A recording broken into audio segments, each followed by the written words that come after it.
تمام اہل اسلام کو دل کی اتھاہ گہرائیوں سے عید مبارک ہو۔ فرحت، خوشی، مسرت کے ان مبارک لمحات میں ہم آپ کے ساتھ برابر کے شریک ہیں۔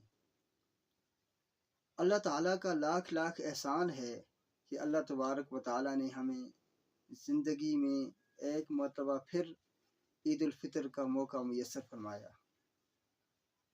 رمضان المبارک کے بعد اللہ تبارک و تعالیٰ نے ہمیں خصوصی انعام کے طور پر خوشی عطا فرمائی۔